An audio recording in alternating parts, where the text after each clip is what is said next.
There's nothing I did that night that was going to change what happened. For the first time in the history of darts, a woman has beaten a man at a world tournament. I've got Fallon, I know I'm going to get, like, I'm going to be the evil person on the stage as such. First time in history, a woman beat a man at the Men's World Darts Championship. It was weird. It was probably one of the first times where I'd ever been booed on the stage. I don't think too many inside the Alexandra Palace are hoping Ted Evetts hits this. And Fallon Sherrock smashes the glass ceiling and wins at the World Darts Championship. The first woman to beat a man at the World Darts Championship. So when I was about 14, started playing the local leagues, and I mean I was getting dished up week in, week out. And then the next sort of break between the leagues, I just really felt like enjoyed it, fell in love with the game and just played every single day, hours daily, whether that be in my room at home, at the local, like wherever it would have been. And I'd come home, practice. And sort of after that season finished, I'd gone from then winning maybe 1 or 2 games in the first season to only losing 1 or 2 games in the second. And ever since that, I've just progressed massively sort of like each year. And then the January after, won my tour card. So I was like, okay, this is gone from sort of here to here. And I think the development tour was massive for that as well, just because, I mean, first weekend playing cie𝗁𝗵𝗿𝗿 and 𝘀𝗶𝗱𝗏 and players that were quality of that standard then. And it was like nice stepping stones for myself. I mean, 𝘃𝗁𝗵𝗏𝗿, all of these players, Keegan, Josh Payne, were all in the room, Smithy, you name it. So it was like, I was 16 walking into this room like, oh, okay. I mean, normally routine's just, well, nowadays it's wake up, quick bite to eat, out for some exercise for an hour, depending how far I want to go kind of thing. And then as soon as I've finished, have some lunch and then down here until either A, I get bored, or B, I feel like I've done enough.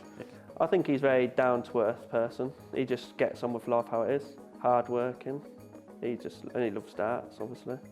So I think, yeah, he's a pretty nice guy. He's honestly one of the friendliest person you'll meet. You can take him to a different friendship group, you can introduce him to a family member, and he'll just sit there speaking for, you know, an hour about anything. It doesn't have to be about darts with him, it's anything. You know, he's just the most friendly, caring friend, really. You know, like, if you ever need something, I'll ring Ted. Are you playing full-time, or do you work alongside it as well? No, just full-time darts. Have been since I first won my tour card, to be honest. Have been very lucky with my mum. She's got her own business, florist, and she's always said to me, as soon as I first won my tour card, if I ever needed help, she's there to help. I'm also one of them, I don't like asking for help or anything like that, but you know what, that's what family's kind of there for, helping each other out. We look after each other, so massive respect to my mum for helping me out in the past, and yeah, I've never had realistically to have a worry on the side of it. When I'm playing my best stuff, I've made quarterfinals in Munich, lost 6-5 to 𝘃𝗵𝗏𝗏, and that wasn't like it was a game that I probably should have took 5 legs from. I feel like I could have won the game because Michael didn't play that great, if I'm honest, but Michael knows how to win. I've made last 16s, I've made decent runs. I know I can go further in events, and I feel I've got the game to win an event, but at the same time, my consistency I feel is lacking. As soon as I find whatever needs to be found for that bit of consistency, then there's no reason I can't do what 𝘃𝗁𝗏𝗏𝗏's doing right now. And in every major, won a major, I mean, match play champion. I feel I'm 𝘃𝗁𝗏𝗏𝗏, but 2 years behind, maybe 3 years behind. I feel there's something missing. It's just finding what that being. We expect a lot, you know, like as friends, and he expects a lot because of how long he's been in it. But at the same time, what he's experienced and what he's achieved. So, I mean, he's the most successful youth player to ever play in the PDC on the youth tour. And to do that is some going anyway. Look at the players that have played on it. You know, you've got 𝘃𝗁𝗏𝗏𝗏 now, who's a world match play champion. You know, that's the progression he wants to follow because he's good friends with 𝘃𝗁𝗏𝗏𝗏𝗏. So I think he's on the right path. He just needs that extraness to go into the next round, because it seems every time he gets to a big event like a quarter-final on the Pro Tour or the European Tour, he draws MVG. So, you know, you want to beat them players, but at the same time, you know, you've got to learn that people are developed more than him sometimes. People will say, oh, well, it's great, that how well he's done, and it's incredible. But it all stemmed, I think, from that night. Fallon Sherrock is ready to make history. Can she beat 𝘃𝗵𝗏𝗏𝗏, become the first female ever to win on the PDC World Championship stage? And Evetts holds on. Goodness me. 𝘃𝗵𝗏𝗏𝗏 is in trouble here because there's no sign of Sherrock stopping. Well, at the moment you're watching two of the highest 3 average in this championship. And Fallon Sherrock smashes the glass ceiling and wins at the World Darts Championship. Every single year, me and my group of mates will always go to the pub, ready for the World Championship draw, and we'll be like, oh, here we go, waiting for the ball to come out and stuff. And as soon as I saw I had like Fallon come up, I was like, okay, it's not a bad draw. Like, don't get me wrong, I could have gone there and drew like maybe a Ross Smith, like a 𝘀𝗶𝗱𝗏, whoever, just them players that are just outside that top 32 at the time, and thinking, I'm happy I haven't got those because they were playing so well, but at the same time, I've got Fallon, I know I'm going to get, like, I'm going to be the evil person on the stage as such. In my eyes, every game up there though is a game it could be a life-changing game, and that could have been the start of rolling on. But now, I mean, Fallon played exceptional that night. She was brilliant. We had a great game together, and I think after 4 of the 5 sets, we were both around, if not just over the 100 average. I was thinking, what have I got to do to like break her, like kind of thing, make her like start swaying the darts? But there's nothing I did that night that was going to change what happened. She played that great. Doubles were fantastic, absolutely fantastic. And her scoring, anytime she needed a 2 treble visit, it was there. And it was weird. It was probably one of the first times where I'd ever been booed on the stage properly. But that game, it was an hour of just pure everything against me. I'd walk up to the hockey straight away, tone in the room changes, walk off the stage for a break, 1-0 up even. I was like, oh, here we go. But it's one of those, you kind of have to almost block it out, but at the same time, use it to your advantage. Like, oh, okay, if you don't want me to win, I'm going to win. Don't get wrong. Like I say, Fallon played brilliant, and obviously she got the result. And I was over the moon for her, because I mean, I've known Fallon since I was probably 17, maybe 18. Whenever I've played, it was for the Northern Youth.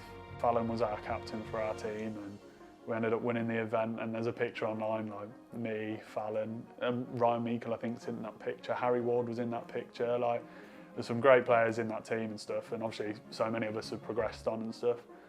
But I mean, it's one of those nights I'm never going to forget, and I mean, it's going to be a pub quiz question for the rest of my life, really. But yeah, no, I'm happy it was me. At the same time, I'm obviously disappointed of losing the first round of the World Champs. In the aftermath of the game, I suppose, when you might not have gone on social media for a few days or whatever, but whenever you're scrolling through, it went absolutely global, didn't it? Were you surprised at how big it went, and also to see yourself, because obviously you're a massive part of the history that was made? It must have been hard to get away from. So, I mean, I'll put it this way, I was getting messages about it up to about February this year, maybe March this year. And it wasn't until the last one that come through, that I'm talking about negative messages at the moment, I must have had probably well over 1,000 messages of just pure hate. And don't get me wrong, I'm pretty stubborn. I've had my moments where I'm like, oh, as if I've got another one, oh, I've got another one. But there was one message that come through that I was like, and I lost it for a little bit, to be honest. And I'm very, very cool, calm, like don't really lose it over anything. There have been a few things like coming through, and then this one message come through, and it was towards my mum. And I was like, as soon as that come through, I was just like, say anything you want to me. As soon as it goes then to my family, that's where I start like losing a bit. So it's one of them. Like, I'd love to have won. Might have pushed me a little bit higher in the rankings and everything else. But at the same time, I'm obviously happy for her, and like I said, she played brilliant. As a friend, it was probably one of the worst experiences darts I've had. Not because of anything Fallon or Ted did, it was just more the fact of, at cie𝗵𝗵𝗏𝗍 it's always tough because it's the biggest event of the year, there's so many people, and anyone can go. You know, you're not always a massive darts fan to go, you just want to go to experience the atmosphere. And I think the atmosphere that night was probably a bit too much, you know, on borderline of, you know, you can understand the boos, you can understand the cheers, that's darts. But when it comes to, you know, the swearing and the abuse from it, you know, wanting someone to literally throw a dart on the floor or calling them names, you know, about their character without even knowing him. That was the hard thing for me, I think, because being so close to him and knowing how much them words would hurt, especially, you know, with his mum being there, family, friends, it was people aren't thinking what they're saying type thing. And not seeing how, and to be honest, you can see how it affected him because of how he's changed now. I can remember about 2, maybe 3, maybe up to like a couple of months after I'd lost that game, it was kind of, oh, are you the guy that lost to Fallon? I even went across to Canada for 2 weeks, walk into a darts event, just like a local thing. Oh, you're the guy that lost to Fallon, don't get me wrong. Like I said, I don't mind being known as that, and it's always going to be that. But if I was to then win a major or just be a top X amount player, like top 16, top 10 kind of player, then yeah, it might flip it on its head. It might be, oh, you're Ted, and known for what I do, kind of thing. But no, time will tell with that. It's just going to be, like I said, if I play well, start winning like events and stuff, then it will flip on its head. But I mean, I think I'll happily be known as the first guy to lose. He's playing really good darts, really consistent darts, but he needs to find the ability to win as such. And in the development tour, he wins, he knows he can win and he knows he's going to win. And on some days, he just needs the fire just to get him over the line and actually win the game. His attitude and everything in darts is incredible, but you know, that in terms of that little bit of anger that you could probably need to go a little bit further, he's finding now, you know, like whereas before, that's the development of it, which takes time. So I think, yeah, definitely he'll never change. You know, he'll still be hanging out here. He'll still be the same Ted, to be honest. I was down about myself for ages, and it's only probably been the last 4 or 5 events or blocks of events that I've actually started to feel like, yeah, let's go again. Like starting to turn it back up. With losing the weight, it was like, all right, well, let's start again, but let's do it properly this time. Let's do it healthier. Let's change some decisions and make it better than what it was before. I think it's 4 stone down now, and I feel great going into every event now. Whether I play great or not is a different matter, but I feel great, I feel ready. Like my head's in so much of a better place now than it ever has been. I've got that bit of fight back. I want to carry on a bit more and practicing a bit more than I ever was. It's like, yeah, let's go.